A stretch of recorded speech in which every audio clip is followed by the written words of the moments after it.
सुप्रभात, नमस्कार, जय श्री राम। आज हम पढ़ने वाले हैं भक्ति काल के सगुण भक्ति धारा के कवि तुलसीदास के द्वारा रचित रामचरितमानस का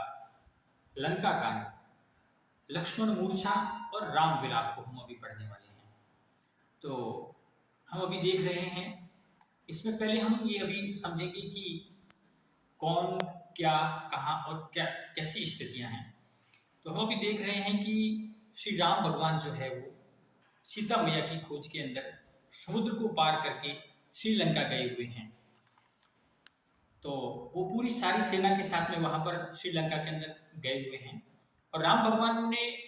पहले बिना युद्ध के भी कदाचित यदि रावण सीता मैया को सहर्ष यदि लौटा देते हैं तो राम भगवान उनको माफ करने के लिए भी तैयार हैं। तो इस तरीके का वो प्रयास करते हुए अपने एक दो गुप्तचरों को भी वहां पर भेजते हैं, एक दो दूतों को वहां पर भेजते हैं, मगर रावण बड़ा घमंडी और अहंकारी था, इसलिए वो किसी भी संधि के प्रस्ताव को स्वीकार नहीं करता है, उनको ठुकरा देता है और अंत में युद्ध तय हो जाता है। तो युद्ध के एक दो दिन गुजर जाने के बाद में अभी जो युद्ध है वो लक्ष्मण और मेघनाद, यानी कि रावण का जो बड़ा पुत्र है उसका नाम है मेघनाद, उसका दूसरा नाम इंद्रजीत भी है। तो इंद्रजीत उनके नाम इसलिए पड़ा था कि उन्होंने देवताओं के राजा इंद्र को एक बार परास्त कर दिया था, इसलिए उसका नाम इंद्रजीत पड़ गया था। और मेघनाद का मतलब है, मेघ का अर्थ है बादल, नाद का मतलब है कि आवाज। जिस तरीके से बरसात के मौसम में बादलों की एक आवाज होती है, गड़गड़ाहट होती है, ठीक उसी तरीके से मेघनाद की भी आवाज इस तरीके से थी, बड़ी भयानक, बड़ी ही जोशीली आवाज थी, तो इसलिए उसका नाम मेघनाद पड़ा। तो अभी हम देख रहे हैं कि लक्ष्मण और मेघनाद के बीच में युद्ध होता है। तो लक्ष्मण जो है वो मेघनाद के द्वारा छोड़ी गई शक्ति के द्वारा घायल हो जाते हैं, या तो यूं कहेंगे कि मूर्छित हो जाते हैं, या तो यूं कहेंगे कि अर्धमृत हो जाते हैं। तो युद्ध वहीं रुक जाता है। ये रात्रि का जो है वो पहला प्रहर है, कहने का मतलब है कि सूर्यास्त हो चुका है और रात्रि का पहला प्रहर चल रहा है। अभी लक्ष्मण वहां पर मूर्छित हो गए हैं। तो सारे राम भगवान की सारी सेना के अंदर विषाद है, दुख है कि अब लक्ष्मण ही कदाचित मूर्छित है, तो बाकी वाले हम किस तरीके से क्या करेंगे। इसलिए येन कैन प्रकारण किस तरीके से लक्ष्मण को बचाया जा सकता है, इस तरीके के सारे जो वानर है तर्क लगा रहे हैं। तो उस समय हनुमान जी वहां से जाते हैं, लंका के अंदर से एक वैद्य जी को बुला करके लाते हैं। उन वैद्य जी का नाम है सुषैण। सुषैण वैद्य जी पहले आने के लिए तैयार नहीं होते हैं, तो उनको पूरे उनके मकान सहित ला करके वहां पर रख देते हैं और वैद्य जी को बुलाया जाता है और कहा जाता है कि ये आपके एक मरीज है, इसलिए इनको आप ठीक कर दीजिए। तो सुषैण कहते हैं कि आप हमारे दुश्मन सैनिक हैं, इसलिए मैं आपको ठीक करना मतलब हमारी मृत्यु को न्योता देना है, इसलिए मैं आपको ठीक नहीं कर सकता हूँ। तब राम भगवान के कुछ जो वानर प्रधान थे वो उनको कहते हैं कि आप एक वैद्य हैं, आप एक डॉक्टर हैं, आप एक चिकित्सक हैं और आपका पहला धर्म होता है अपने रोगी को ठीक करना, इसलिए आप अपने धर्म का पालन करें। तो ऐसा कहते हुए सुषैण जो है वो लक्ष्मण जी की हाथ की नाड़ी को देखते हैं। और ये भी हमें ध्यान रहे कि हमारे जो हाथ का जो यहाँ की जो नाड़ियाँ होती है, ये हमारे हाथ का जंक्शन है, सभी नाड़ियों का यहाँ पर जंक्शन है। इसलिए अपने हिंदू धर्म के अंदर अपने हाथ में जो है वो अपन यहाँ पर जो धागा बांधते हैं या तो कलेवा बांधते हैं, इसका ये कारण रहता है कि हमारे शरीर का जो है वो सारी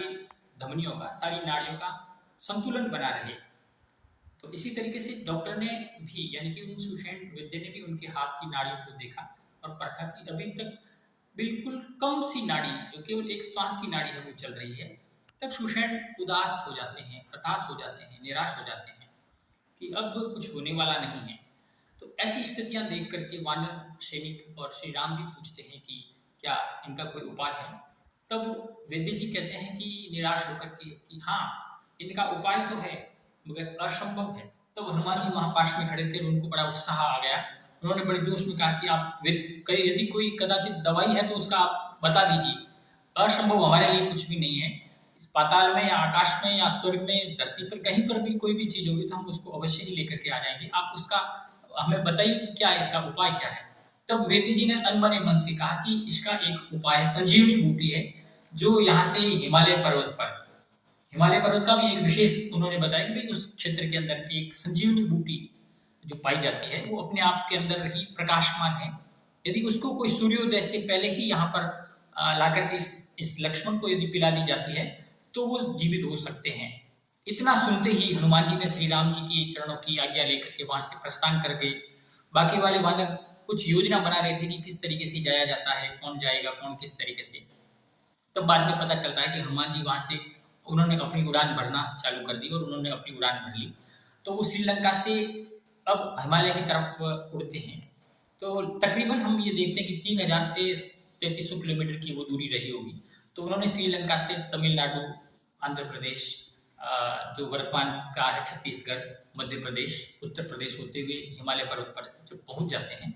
तो ये कोई रात्रि का लगभग 11:30 बजे होंगे, अपन ये अनुमान लगाते हैं। तो उस समय देखते हैं कि वो सारी जड़ी बूटियां, क्योंकि बीच में बहुत सारे असुर है, राक्षस है, और हम जानते हैं कि रावण भी राक्षस था, तो उस असुरी शक्ति रात्रि के अंदर ज्यादा बढ़ जाती है। तो वहां पर सारी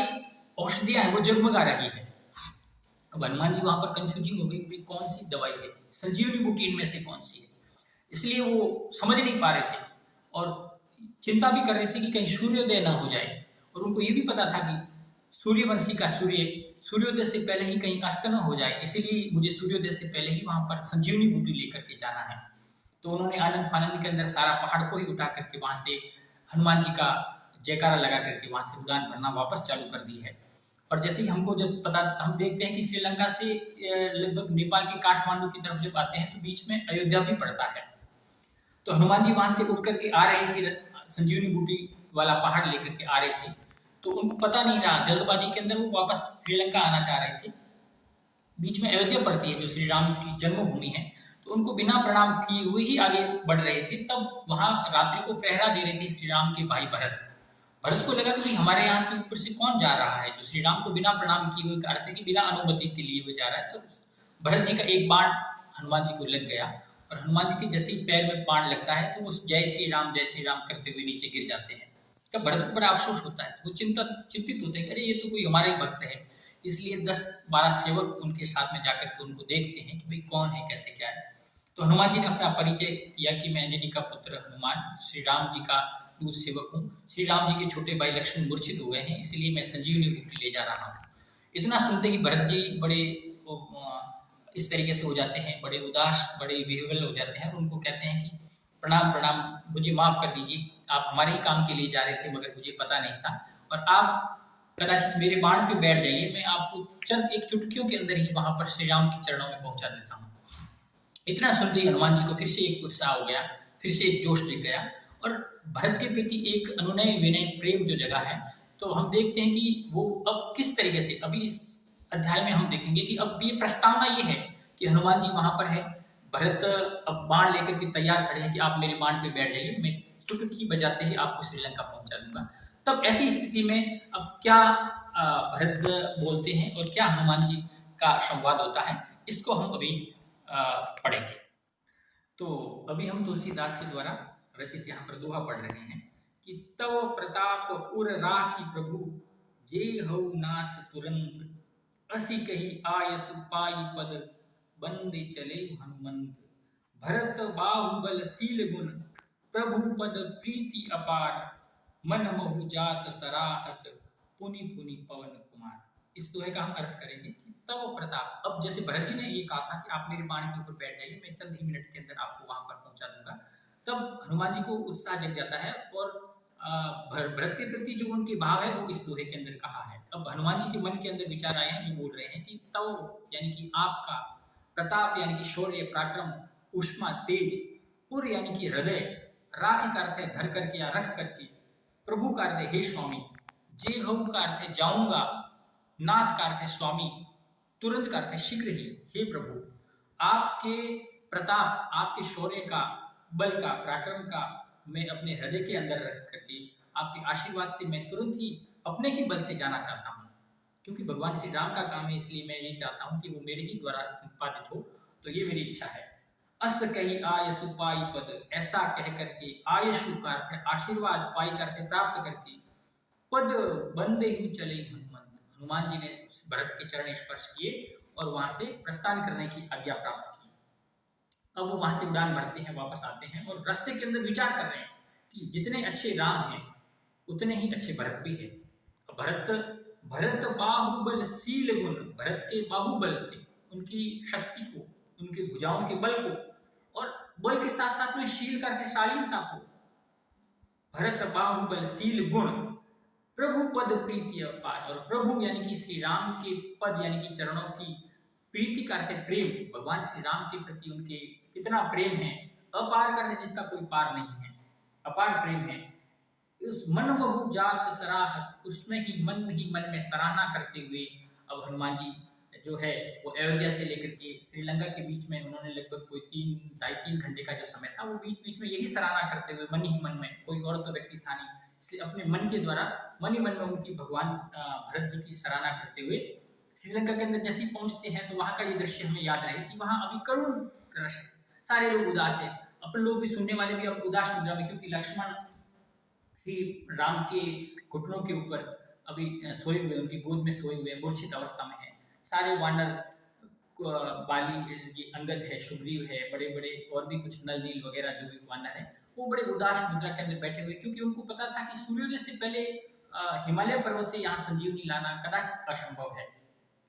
तो तब तक वो इस तरीके से उत्तर दिशा की तरफ मुंह किए हुए देख ही रहे थे, तब तक उनको एक जिस तरीके से वायुयान की एक आवाज आती ठीक उसी तरीके से हनुमान जी की उस गति की इस आवाज को सुनते हैं और धीरे धीरे वो देखने का प्रयास करते हैं। रात्रि का प्रहर है तो एक जगमगाती हुई सी एक पहाड़ और एक हनुमान जी का चेहरा, इस तरीके से वो उनको एक जिस तरीके से तारा टूटते हुए अपन को एक लाइन दिखती है ठीक उसी तरीके से हनुमान जी को आने का उनको आभास हुआ। तो वहां पर सारे वानर बड़े प्रसन्नचित हो गए, कई नाचने लगे, कई उछलने लगे, बड़ी खुशी का एक वहां पर वातावरण हो गया है। और अब जैसे ही हनुमान जी ने वहां पर रखा है तो अब क्या सिचुएशन होती है इसको हम अभी आगे देखेंगे। अब जैसे ही हनुमान जी, अभी हमने देखा कि हनुमान जी वहां पर पहुंच गए हैं, जबकि यहाँ केवल ही एक वह संवाद था राम और हनुमान जी और भरत का संवाद था। अब उससे पहले का यहाँ पर जो बातचीत है कि हनुमान जी वहां पर पहुंचने थे, उससे पहले की क्या घटना घटती है लंका जी के अंदर, उसको हम अभी यहाँ पर पढ़ रहे हैं चौपाई के माध्यम से। तो पहला है कि उहा राम लक्ष्मण ही निहारी, बोले बचन मनुज अनुसारी, अर्ध रात गई कपि नहीं आयो, राम उठाई अनुज उर लायो, सकहुन दुखित देखी मोहि को, बंधु सदा तव मृदुल स्वभाव, मम हित लागी तजिग पितु माता, सहेग विपिन हिम आतप पाता। इसको हम देख रहे हैं कि वहां पर रात्रि का जो क्या स्थितियां रही थी उसका जिक्र हम अभी इसमें करेंगे। तो हमें पता है कि तुलसीदास जी की भाषा अधिकतर अवधि है, तो यहाँ पर इनकी भाषा अवधि है और छंद जो है वो चौपाई छंद है। तो उहा यानी कि वहां पर राम लक्ष्मण ही निहारी, राम ने लक्ष्मण को निहारा, बोले वचन मनुज अनुसारी, और भगवान राम तो एक महामानव है, भगवान है, देवता है, जबकि अभी इस विषम परिस्थिति के अंदर वो एक साधारण मनुष्य की भांति बोल रहे हैं, मनुष्य के जैसा आचरण करते हुए बोल रहे हैं, यानी कि विलाप करते हुए बोल रहे हैं, और बाद में इनका विलाप है वो प्रलाप में तब्दील हो जाता है कि इस तरीके से कि अर्ध रात गई कपि नहीं आयो, आधी रात चली गई है मगर अभी तक कपि नहीं आयो। कपि का सामान्य अर्थ हम बंदर से लेते हैं, जबकि यहाँ पर हनुमान जी भी एक बंदर के रूप में है, तो ये हनुमान जी का भी पर्यायवाची शब्द है और बंदर का भी है। तो कहने का मतलब ये हो गया है कि आधी रात बीत गई है मगर अभी तक भी हनुमान जी नहीं आए हैं। राम उठाई अनुज उर लायो, इसलिए राम को फिर वापस बड़ी चिंता होने लगी है कि कदाचित सूर्योदय ना हो जाए। तो इसलिए वो राम ने है वो लक्ष्मण को, अनुज का अर्थ है छोटा भाई, अनु यानी पीछे, जग का अर्थ है यानी कि बाद में जो जन्म लेता है उसको अनुज कहते हैं, और अग्र यानी कि आगे पहले जो जन्म लेता है उसको अग्रज कहते हैं। तो राम ने अपने छोटे भाई अर्थात लक्ष्मण को उठा करके अपने हृदय से लगा लिया और वो विलाप को प्रलाप के अंदर तब्दील कर रहे हैं। सकहु न दुखित देखी मोहि काहू, श्री राम कह रहे हैं कि सकहु का अर्थ है सका, न दुखित यानी कि दुखित, देखी मोहि काहू, मुझे कभी भी तूने दुखी देखना पसंद नहीं किया। मैं कदाचित कभी भी दुखी वैसे हुआ भी नहीं हूं, मगर कदाचित अपन बचपना के अंदर कभी हो भी जाते थे, तो मुझे दुखी देखना आपको पसंद नहीं था। बंधु सदा तब मृदुल स्वभाव, हे बंधु करते हे सखा, हे भाई, सदा यानी कि सदैव, तब यानी कि आपका, मृदुल यानी कि मधुर या मीठा, स्वभाव का अर्थ है स्वभाव, आपका हमेशा स्वभाव है वो मेरे प्रति बड़ा ही मधुर रहा है। मम हित लागी तजेऊ पितु मातु, मेरे हित, मेरी भलाई के लिए लगी, यानी कि आपको लगा कि मेरी भलाई इसमें है, इसलिए आपने तजेब का अर्थ तज दिया है, पितु और मातु, आपने पिताजी का और माताजी का जो सुख है, उनका जो प्यार है, वो मेरे लिए आपने त्याग करके जंगलों के अंदर भटकना स्वीकार किया। सहेहु, आपने सहन किया, विपिन हिम आतप बाता, विपिन का अर्थ है जंगल, हिम का अर्थ है बर्फ या ठंडक, आतप का अर्थ है तेज या धूप, बाता का अर्थ है आंधी तूफान को, यानी कि मेरे साथ के अंदर आपने जंगल के अंदर आंधी तूफान, बारिश, सर्दी, गर्मी को स्वीकार किया है। और मम हित सो अनुराग कहाँ अब भाई, वो अनुराग का अर्थ है प्रेम, जो पहले वाला जो प्रेम था वो अनुराग कहाँ है। उठहु न सुनी मम बच बिकलाई, मेरे इन व्याकुलता के भरे हुए शब्दों को सुन करके भी आप नहीं उठेंगे, ऐसा श्री राम है वो व्याकुल होकर के भरत यहाँ लक्ष्मण जी को बार बार हृदय से लगा रहे हैं और इस तरीके से कह रहे हैं, जो जन तेउ बंधु बिछो पितु वचन मन तेउ नहीं हो। अब राम भगवान कह रहे हैं कि जो जन तेउ, कदाचित मैं ये जानता कि वन के अंदर आपसे मेरा बिछोह हो जाएगा, यानी कि आप मेरे से बिछुड़ जाएंगे, कदाचित ऐसा मुझे पहले से पता होता तो मैं मेरे पिताजी की आज्ञा का उल्लंघन कर देता, यानी कि दशरथ जी की आज्ञा का कदाचित मैं पालन ही नहीं करता, वन के अंदर जाना ही स्वीकार नहीं करता, और करता तो आपको साथ में नहीं लाता, ऐसा श्री राम भगवान बार बार कह रहे हैं। और वो आगे कह रहे हैं कि सुत बित नारी भवन परिवारा, सुत बित नारी भवन परिवारा, होई जाय जग बारन पारा। सुत यानी कि पुत्र, वित्त का अर्थ है धन, नारी का अर्थ है पत्नी, भवन का अर्थ है अपना घर, और परिवार, ये सारे जो है वो होई जाय जग बारह बारह, होते रहते हैं और चले जाते हैं, ये बनते रहते हैं और बिगड़ते भी रहते हैं, होते नहीं मगर कदाचित ऐसा हो सकता है। अस विचार जीव जाग होता था, ऐसा विचार करके जीव के अंदर जाग होता था, ताता करते छोटे भैया, ऐसा विचार करके तो आप जग जाइए, मिले ही न जगत सहोदर भ्राता, इस संसार के अंदर सगा भाई जो है वो मिलना बड़ा दुष्कर हो जाता है, सगा भाई नहीं मिलता है, ऐसा कहते हुए वो विलाप कर रहे हैं। और आगे कह रहे हैं कि जथा पंख बिनु खग अति दीना, जथा का अर्थ है जिस तरीके से, पंख के बिना, खग का अर्थ है पक्षी, अति दीना, अति का अर्थ है बहुत अधिक, दीना का अर्थ है गरीब या तो फिर लाचार या तो फिर बेचैन, जिस तरीके से अपन कह देंगे पंख के बिना पक्षी है वो लाचार बेबस हो जाता है। मणि बिनु फनी करिबर करहीना, मणि बिनु फनी, फनी का अर्थ है फनदारी यानी कि सांप है वो मणि के बिना, और करिबर करहीना, करिबर का अर्थ है हाथी, कर का अर्थ है, कर का वैसे अर्थ आग होता है मगर यहाँ हाथी के लिए कर का अर्थ है सूंड, तो हाथी की यदि सूंड नहीं हो, सांप की यदि मणि नहीं हो और पक्षी की यदि पंख नहीं हो तो वो बेसहारे हो जाते हैं, मतलब उनका कोई मतलब व्यर्थ उनका जीवन हो जाता है। ठीक उसी तरीके से मेरा जीवन भी लक्ष्मण के बिना व्यर्थ है, बेकार है। असमम जीवन